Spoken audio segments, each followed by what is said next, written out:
DMTV Info, votre chaîne d'information en temps réel.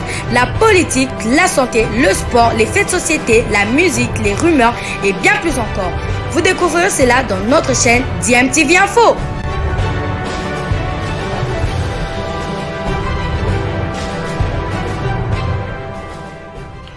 Vous êtes sur DMTV, bonjour ou bonsoir, tout dépend de l'heure à laquelle vous nous suivez. Tout plaisir est pour nous de vous retrouver, mais surtout de savoir que vous êtes nombreux en train de suivre votre chaîne YouTube DMTV. DMTV qui vous propose l'actualité, vous propose également des analyses et des réflexions sur des sujets d'actualité, sur des faits sociaux, tout simplement sur des réalités que nous observons ici chez nous en République démocratique du Congo.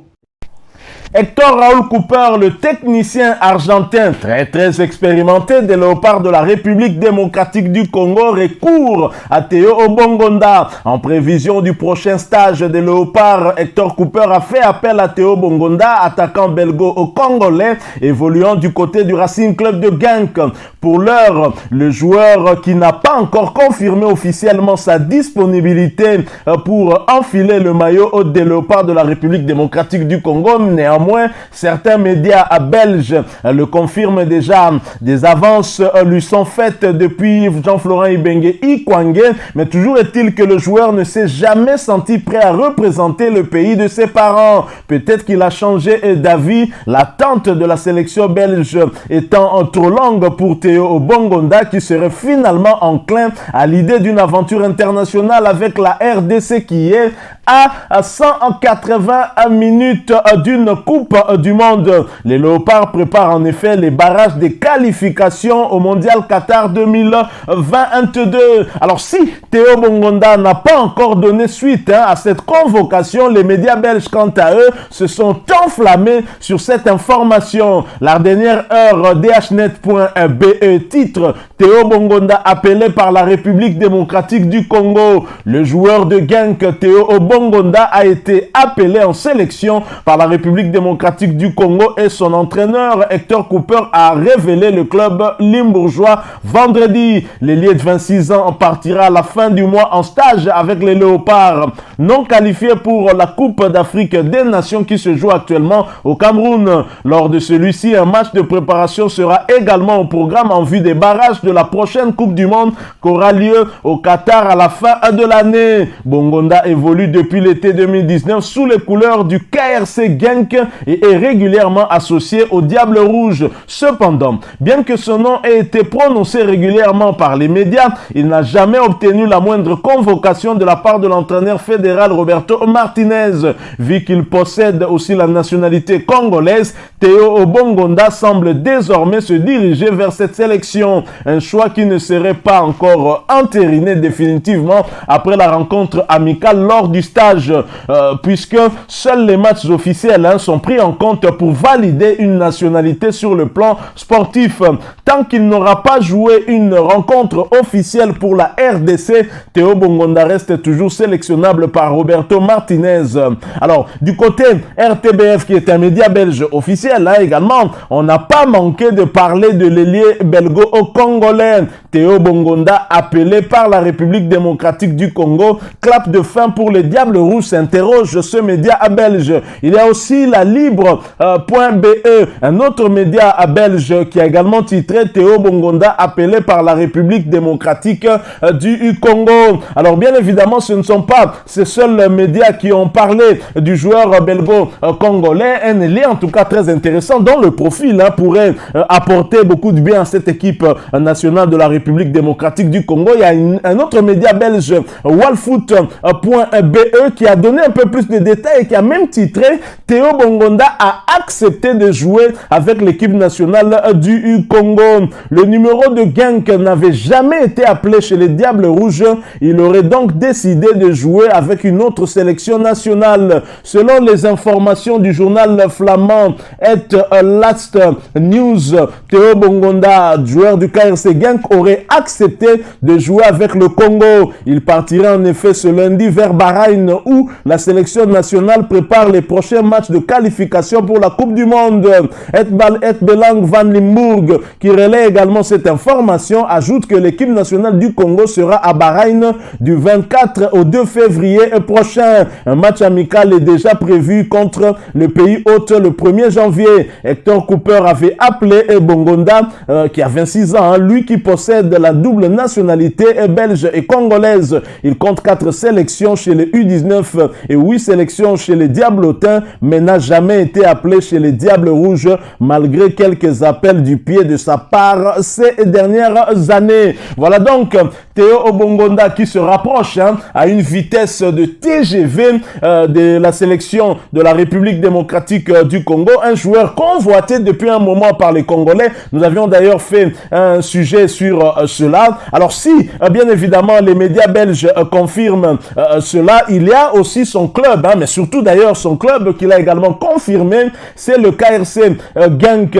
Et de son côté, le KRC Genk a confirmé bel et bien cette information sur la convocation de son joueur par le technicien argentin, mais très expérimenté, Hector Raoul Cooper, par un message bien évidemment publié il y a quelques heures dans les réseaux sociaux. Et visiblement, le club de Genk encourage son ailier et lui souhaite même bonne chance. Voilà ce que le message, voilà ce qu'a publié KRC et Genk sur sa page Facebook. Théo Bongonda a été appelé pour l'équipe nationale du Congo. Bonne chance Théo. Voilà donc ce qui confirme de plus en plus que le joueur sera bien de la partie pour ce stage de préparation au Qatar 2022 pour bien évidemment cette double confrontation des barrages qui va donc se jouer au mois de mars prochain. Et déjà ce samedi, le tirage est en cours de téléchargement. Alors Théo Bongonda, un joueur dont un ailier en tout cas, dont le technicien argentin Hector Cooper pourrait avoir besoin dans son schéma tactique pour cette double confrontation dans le cadre des barrages des éliminatoires de la Coupe du Monde Qatar 2022. C'est un ailier et nous savons que durant les 6 journées que nous avons eu à disputer, l'une des faiblesses de l'équipe nationale de la RDC, c'était justement sur les côtés avec un système défensif, hyper défensif d'Hector Raoul Cooper. Il a donc besoin des ailiers très rapides, virevoltants et qui sont à droit devant le but pour pouvoir mener certainement des contre-attaques. Et à cette optique-là, Théo Bongonda a un profil de choix qui pourrait en tout cas résoudre ce problème. Alors voici les statistiques du joueur la saison dernière, mais aussi pour la saison en cours. Pour la saison 2020-2021, Théo Bongonda a disputé 35 rencontres et a inscrit 16 buts et a distillé 8 passes décisives. Mais il a aussi obtenu des cartons jaunes, beaucoup. Il y a 4 cartons jaunes qu'il a obtenu et un carton rouge. Et pour cette saison en cours, Théo Bongonda est déjà à 19 matchs disputés. Il a déjà inscrit 7 buts pour 2 passes décisives avec un carton jaune à la clé également. Si nous allons un peu plus loin encore, la saison 2019-2020 en championnat, il avait joué 20 matchs pour 5 buts inscrits et 3 passes décisives. 3 cartons jaunes aussi, c'est dire que Théo Bongonda est peut-être un joueur aussi impulsif sur le terrain et qui écope souvent des cartons jaunes aussi. Alors en Europa League, bien sûr, il a joué 5 matchs, mais malheureusement en compétition européenne interclub, il n'a inscrit jusque-là aucun but. C'est lors de cette saison 2021-2022, saison en cours d'ailleurs. Voilà donc Théo Bongonda qui se rapproche de plus en plus de la sélection de la République démocratique du Congo. Nous l'attendons à bras grands ouverts, en tout cas pour qu'il vienne renforcer cette sélection, surtout devant la réticence d'Elia Meshak qui a été plébiscité en tout cas parmi les meilleurs joueurs du championnat suisse la saison dernière. Il figure dans le 11 type de l'équipe de la saison dernière dans le championnat suisse. Elia Meshak qui se refuse toujours à porter le maillot de la RDC tant que son litige avec son ancien club, le tout-puissant Mazembe Anglebert, n'est pas résolu et donc ça pose problème. Hector Raoul Cooper est obligé de colmater ses brèches en cherchant à attirer en tout cas Théo Bongonda vers la République démocratique du Congo. Alors toujours parlant des Léopards, bien sûr, Théo Bongonda qui s'apprête à porter le maillot de Léopard en vue justement des prochaines échéances. Ce serait déjà les barrages de la Coupe du Monde Qatar 2022, mais il y a également les éliminatoires de la Coupe d'Afrique des Nations Côte d'Ivoire 2023 et les Léopards sont exemptés des préliminaires. Les affiches du premier tour sont connues. Alors que la 33e édition de la Coupe d'Afrique des Nations CAN se poursuit au Cameroun et a atteint le stade des huitièmes de finale, la Confédération africaine de football CAF se projette déjà sur la 34e édition de sa compétition vedette qui va avoir lieu en Côte d'Ivoire du 23 juin au 23 juillet prochain. Le vendredi de l'année prochaine, le vendredi 21 janvier, hier donc à Douala, l'instance fêtière du football continental a procédé au tirage au sort du premier tour. Les préliminaires donc de ces éliminatoires de la CAN 2023. Ce sont les mains des anciens internationaux Rigobert Song, la légende camerounaise et africaine, et aussi Emmanuel Amunike du Nigeria qui ont scellé le déroulement des opérations. Les Léopards absents de la CAN en cours sont exemptés du premier tour. Ils attendront un deuxième tirage qui aura lieu à l'issue de ce premier tour préliminaire. Pour cette première étape des éliminatoires, seules les 12 équipes les moins bien classées sont concernées. Elles vont s'affronter dans une double confrontation en aller-retour pour dégager 6 vainqueurs. Après tirage,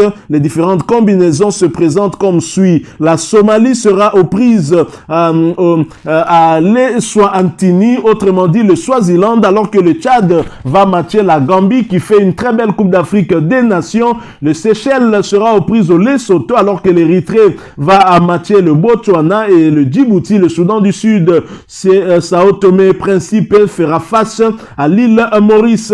Alors les 6 vainqueurs rejoindront les 42 autres nations exemptées de ce premier tour pour faire un total de 48 pays. Le prochain tirage au sort visera donc à répartir les 48 équipes en 12 groupes de 4 pays. Au terme des matchs disputés en aller-retour, il y aura donc 6 journées. Seuls les 2 premiers de chaque groupe se qualifieront pour la phase finale de la CAN Côte d'Ivoire 2023. Voilà donc qui met fin à ce sujet que nous avons voulu partager avec vous. Si vous l'avez aimé, laissez-nous un maximum de j'aime. Merci de partager avec nous aussi votre point de vue en nous le laissant à travers un commentaire. Abonnez-vous si vous êtes nouveau ou ancien que vous ne vous êtes pas encore abonné. N'oubliez pas d'activer la petite cloche de notification en cliquant tout simplement sur celle que vous verrez apparaître dès que vous serez abonné, parce qu'elle va vous permettre de ne plus rien manquer des prochaines vidéos que nous allons vous proposer. Encore une fois, merci à vous, avec espoir de vous retrouver bientôt dans un autre sujet d'actualité. En attendant, portez-vous bien et TMTV vous dit au revoir.